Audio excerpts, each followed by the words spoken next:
What is good, guys? It's your boy Stydian, and welcome to my new series. And this is going to be the very first video of this series, and I'm gonna call it Fright Night. This is where I watch and react to creepypasta videos at night, of course, because it won't make sense if it's in the day, right? But that's what we're aiming for, the scare factor. So I got my battle buds on, lights turned off. I can't hear anything on the background, so yeah, and then I'm going to dim the lights a little bit, just enough that you guys can see me. And so for this video, the title is going to be the 911 call that hunts. All right, and this is by Mr. Creepypasta. If you guys want to check him out, I heard he's got a lot of really good stories, because man, he's on the top of the search list, yo. All right, so without any further ado, let's get on to it.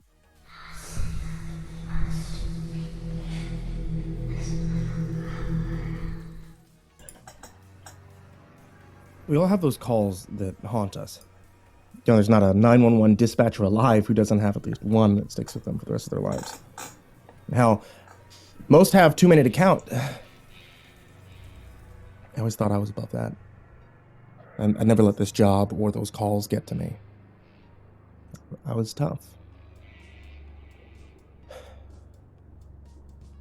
And then September 12th happened. I worked the night shift at a very rural county sheriff's office, a little over 1,200 square miles with a population of 31,000. Not a lot in the way of heinous crimes happen. You know, there were these out of the ordinary UFO calls every now and then, but most of the time it was loose cows, deer accidents. Sure to have a share of crazies. That night my caller was one of them. About 3:01 in the morning.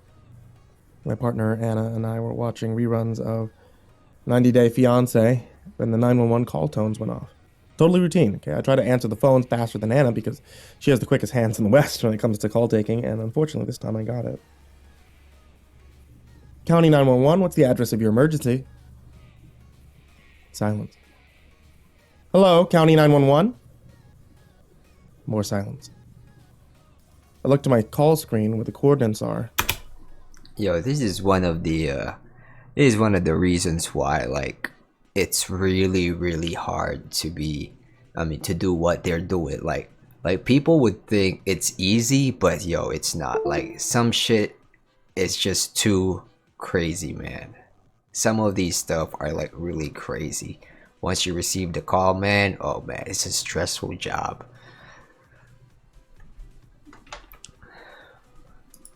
Updating the call, it's finally phases to the correct coordinates to map roughly where the call is. Hello, County 911, what is your emergency? I repeat again, entering the coordinates in. It maps to a residence in our second largest city, and immediately I know who our caller is. Marjorie Cannonberry. Don't let her name fool you, she's not a sweet old lady. Rather a 32-year-old drug user. Extensive history in our house records. Didn't even need to look her up. In my 3 years of dispatching here, I don't recall just 1 week where I didn't have a call with Marjorie. Hello, Marge, do you have an emergency? I ask again. We're on first-name basis. Yes. I finally hear her whisper. Okay, what's going on?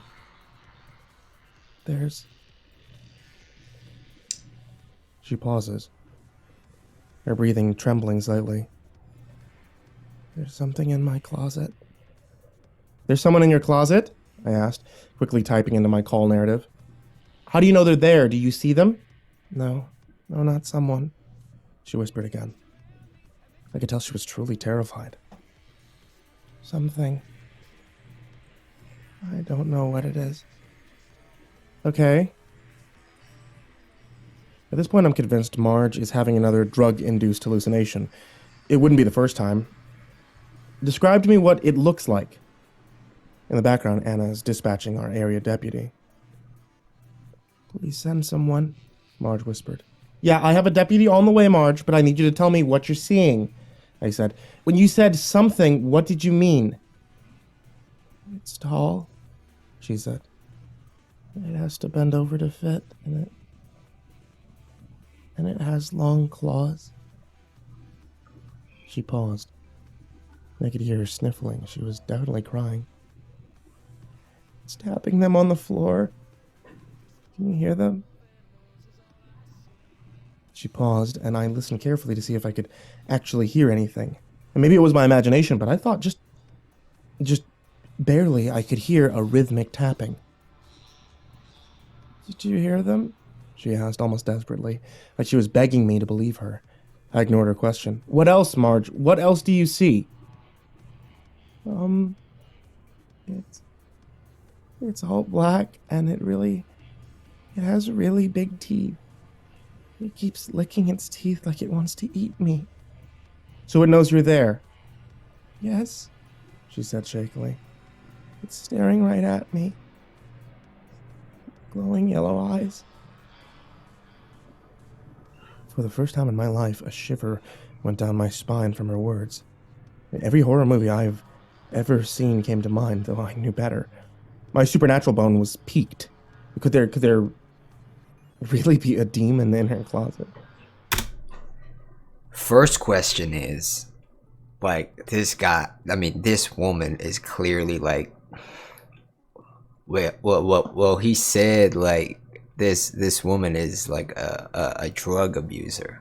So like, how does he know that the lady is just telling the truth? I mean, props to the guy though. Props to the guy, because he believed her. Like, anyone else would just drop that call, yo. Because like, she might be hallucinating or something like that, but you know, because like, even though you can hear fear from her voice, I mean, because that's her own mind. Like, in her mind, that's true. So like, the emotions that she's going to give out is true, you know. So like, that's kind of hard on the operator end. So whew, really nice. Are you able to leave the room, Marge? I asked, typing all this into our dispatch narrative. Can you go outside until my deputy gets there to see what's in there? I don't think so. If I move, it'll kill me. Have you been drinking tonight, Marjorie? I know how incriminating it sounds, but it was a legitimate clarification. Yo, I know that fear, man. Yo, I know that fear, bro. Where you can't move. Damn, man. Damn.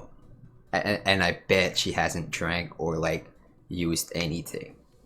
She's just scared out of her mind. Question. Call me heartless if you want to. No.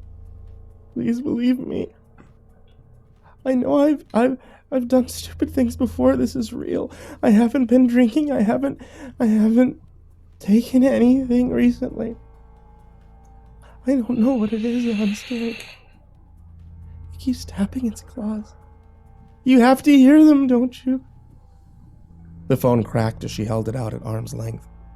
There was no mistaking this time. I could hear something tapping. A pit formed in my stomach. What the hell? It was like the sound of long acrylic fingernails. Okay, Marge. I'm going to stay on the phone with you until my deputy gets there. I looked to our mapping software. He's not super far out, so it shouldn't be much longer. Okay, thank you. It's just staring at me. Does it have a face? I asked, against my better judgment. I mean, did I actually believe there was something there? Yes. But it's all teeth, like it's smiling. And it hasn't moved since you saw it. No, it's just been there. Staring. Tapping its claws. How long has it been there? I don't know. I woke up to the tapping noise and just saw it there, so I called you right away. You don't believe me, do you? It's not that I don't believe you, Marge, I answered. It's just... I've never heard of this sort of thing before. What you're describing sounds like a demon from a horror movie. I think it is. Oh, I shit. shiver. Her voice sounded so convincing. Real or not, she was legitimately seeing something, whether it was an actual demon or a hallucination. Part of me felt bad for her, being absolutely convinced something like what she described was staring at her. Yeah, that's another thing, yo. Because if that's all in her head, yo, it's still real fear that she's feeling right now. So that's like, yo, that's insane, man. Alright, there's nothing in my closet. Just checking. It would be horrifying. Marge suddenly gasped as the phone rustled as it went from her hand. What's going on, Marge? I asked quickly, my tone dropping in seriousness. It's coming towards me! Oh God, it's claws! Please help! My deputy's almost there, Marge, I said loudly over her screams, but I doubt she heard me. See, if I hadn't been freaked out by then, I was now. Those blood-curdling screams were one of pure and unfiltered terror. It was like I was listening to someone whose life was coming to an end in the most violent way possible. My pulse was flying as I was trying to type everything I heard into the call. Next to me, Anna was relaying the information to our deputy. Come on, I thought. Get there already. The problem with a rural county was that we didn't have as many deputies as others, but our response time was significantly longer. This particular night, the city's officer had called in sick, so it was the county's job to cover it if there were any calls. 1303, be advised she's screaming and not answering us anymore, Tasha said to our responding deputy. 1303, 10-4, 2 minutes out. 1308 to dispatch. I'll be there at 1076 as well. Our other unit in the area piped up. I had seen him making his way towards the area before, but now he was going emergent. I repeatedly tried to get Marge to come back on the phone, but all I could hear was her screams. I could also hear things being thrown around like she was smashing them with her body, and suddenly, as quick as it happened, everything went silent. Marge? Marge, are you there? Yo, she's gone, bro. She's gone.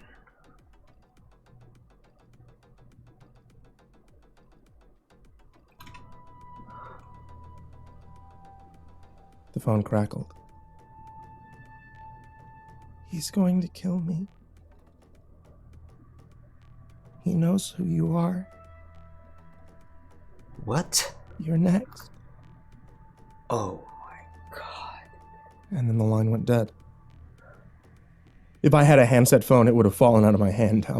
How would anyone not get unnerved by something like that? The movie lover in me was terrified. You're next? 1303 dispatch on 1023. The first responding deputy advised that he was on scene. His name was Jason, our youngest deputy in the department. A super nice kid who's probably the best person that could have responded to help Marge. Anna held radio traffic just for that call, and we waited for what seemed like an eternity as Jason went into the house. 1303 dispatch. It nearly made me jump out of my seat, my nerves on edge. Get a med rolling. She's cut up her arms pretty bad. Within 5 minutes, our med unit was rolling. Jason and Trevor, his backup, ended up chaptering Marge. They came up before Jason transferred her to the mental hospital after getting medical clearance and explaining everything that had happened. Apparently, Marge was tripping out on drugs, it's my first suspicion, and decided to cut her arms with razor blades. She'd also trashed her apartment in her drug stupor, which was explaining the crashing around her that I heard. What was the tapping? I asked. I heard the tapping she was talking about. I don't know about that, Jason said with a shrug. Probably something she was doing that she didn't realize she was doing. Yeah, no, you're probably right, I said, but I couldn't shake the bad feeling. Sad, honestly, Jason said, retrieving the papers off the printer that he was printing. So fried from drugs, she's just crazy now. Y'all feel like whatever that creature was,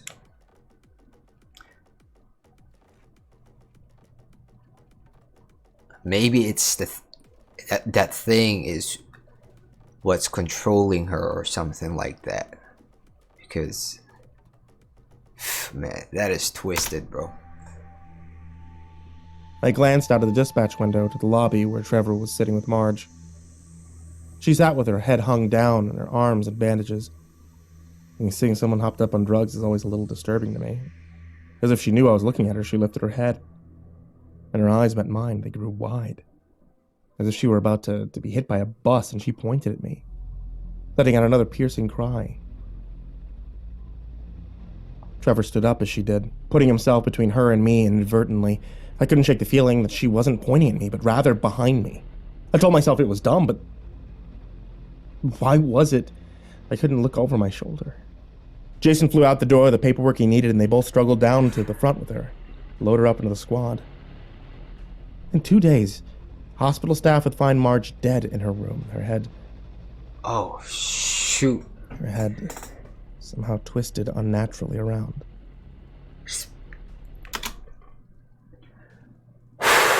See, that's what I was talking about, man.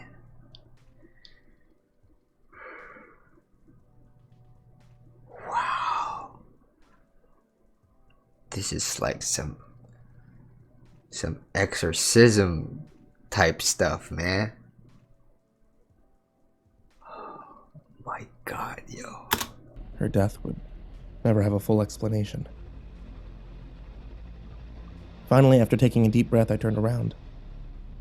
There was nothing there. I let out a breath that I didn't know I was holding, and then laughed at myself. But of course there was nothing there. The rest of the shift went smoothly the whole 20 minutes we had left.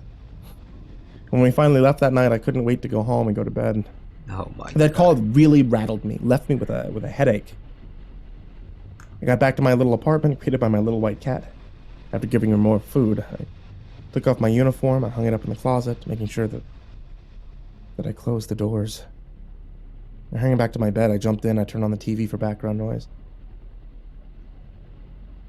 And that night I slept with the lights on. Yo, I would find as much light as I can and stay away from windows, yo. Oh man, yo. Whoo. Wow, I don't even know how I'm gonna feel with that, man. If that happened to me, that is crazy. Maybe it was just my imagination running wild, the stress of a long week, but as I closed the door into my closet, I could have sworn there was a pair of glowing yellow eyes staring back at me.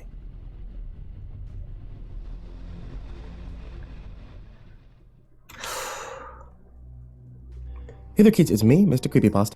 That is actually pretty good. And I'm not shutting my my closet doors, man.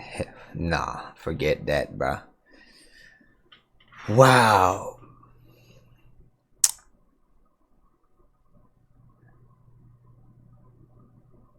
That's why there's a lot of 911 operator call like operators going to therapy, man, because that takes toll on you. And with this kind of stuff, man, oh man, at first I was thinking like the girl was going to die, and then he's gonna receive another call, but it's gonna be the same girl. That's why what I originally thought, because like that would have been crazy, right? Because the 911 call that hunts, because like the girl died, and then like a week later, same number, same location, and then same voice. Yo, that would destroy me, man. but this though, man, that's a pretty good ending, man. Let me know what you guys think down in the comment section below. Let me know what you guys are going to do if you guys get a call like that, man.